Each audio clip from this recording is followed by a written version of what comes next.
بسم اللہ الرحمن الرحیم۔ السلام علیکم ورحمۃ اللہ۔ روزانہ واقعات کے لیے ہمارے چینل کو ضرور سبسکرائب کریں، ویڈیو کو لائک کریں اور ایک مرتبہ درود شریف ضرور پڑھ لیں۔ ایک شخص نے اپنی موت سے پہلے یہ نصیحت لکھی: میں اپنی موت پر افسوس ہرگز نہیں کروں گا اور میں اپنے جسم کی کوئی پرواہ نہیں کروں گا۔ میرے مرنے کے بعد بس مسلمان اپنے جو فرائض سر انجام دیں گے وہ یہ ہیں: نمبر 1، مجھے اپنے کپڑوں سے جدا کر دیں گے۔ نمبر 2، مجھے نہلائیں گے۔ نمبر 3، مجھے کفن پہنائیں گے۔ نمبر 4، مجھے اپنے گھر سے نکال باہر کریں گے۔ نمبر 5، مجھے اپنے نئے گھر یعنی قبر تک پہنچائیں گے۔ نمبر 6، اور بہت سے لوگ میرے جنازے کے ساتھ آئیں گے، بلکہ بہت سے تو مجھے دفنانے کے لیے اپنی مصروفیات اور مشغولیات سے وقت فارغ کر کے آئیں گے، اور بہت سے تو میری یہ نصیحت بھی بھلا دیں گے۔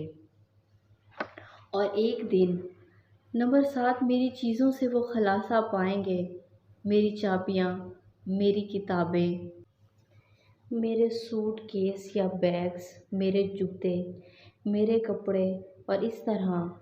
اور اگر میرے گھر والے اس بات پر متفق ہوں تو وہ یہ صدقہ کریں گے تاکہ مجھے اس سے نفع پہنچے۔ یاد رکھو کہ دنیا مجھ پر غم ہرگز نہیں کرے گی اور نہ ہی دنیا کی حرکت رکے گی، اور تجارت و کاروبار چلتے رہیں گے اور میرا وظیفہ شروع ہو جائے گا، جسے غیر لے جائیں گے، اور میرا مال وارثوں کے حوالے ہو جائے گا، جبکہ مجھے اس کا حساب دینا ہوگا۔ کم ہو یا زیادہ، کھجور کی گٹھلی کے چھلکے یا شغاف کے برابر بھی ہو، اور سب سے پہلے میری موت پر مجھ سے جو چھین لیا جائے گا وہ میرا نام ہوگا۔ اس لیے جب میں مر جاؤں گا تو لوگ کہیں گے کہ لاش کہاں ہے، اور مجھے میرے نام سے نہیں پکاریں گے۔ اور جب نماز جنازہ پڑھانا ہو تو کہیں گے جنازہ لے آؤ، میرا نام نہیں لیں گے۔ اور جب میرے دفنانے کا وقت آ جائے تو کہیں گے میت کو قریب کرو، میرا نام بھی یاد نہیں کریں گے۔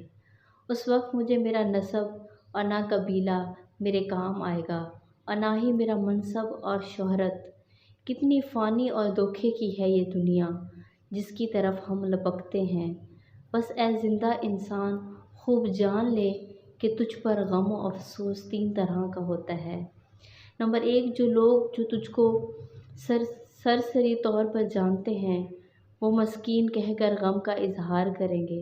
نمبر 2، جو تیرے دوست چند گھنٹوں یا چند روز تیرا غم کریں گے اور پھر اپنی اپنی باتوں اور ہنسی مذاق میں مشغول ہو جائیں گے۔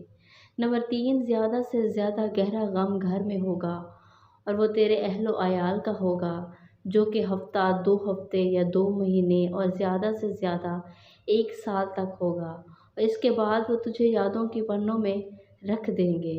لوگوں کے درمیان تیرا قصہ ختم ہوا اور تیرا حقیقی قصہ شروع ہوا، اور وہ ہے آخرت کا۔ تجھ سے چھن گیا تیرا جمال۔ نمبر 2، مال، صحت، اولاد۔ نمبر 5، جدا ہو گئے تجھ سے مکان و محلات۔ نمبر 6، شوہر، اور کچھ باقی نہ رہا تیرے ساتھ سوائے تیرے اعمال کے، اور حقیقی زندگی کا آغاز ہوا۔ اب سوال یہاں یہ ہے کہ تو نے اپنی قبر اور آخرت کے لیے اب سے کیا تیاری کی؟ یہی حقیقت ہے جس کی طرف توجہ چاہیے۔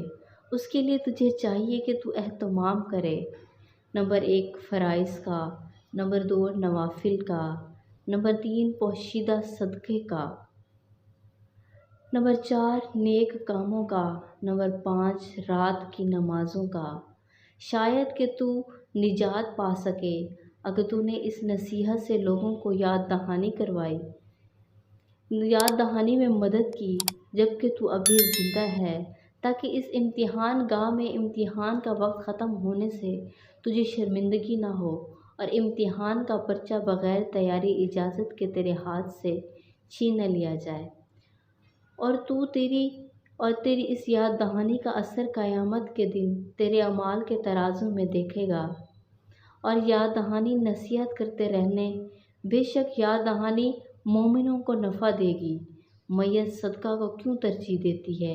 اگر وہ دنیا میں واپس لوٹا دی جائے جیسا کہ اللہ نے فرمایا، اے رب اگر مجھے تھوڑی دیر کے لیے واپس لوٹا دے تو میں صدقہ کروں اور نیکیوں میں شامل ہو جاؤں۔ سورۃ المنافقین میں یہ نہیں کہے گا کہ عمرہ کروں گا، نماز پڑھوں گا، روزہ رکھوں گا۔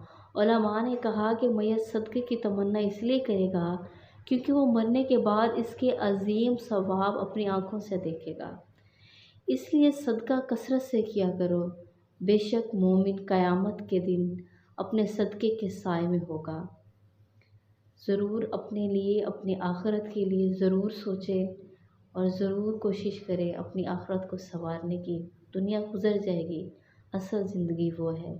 شکریہ۔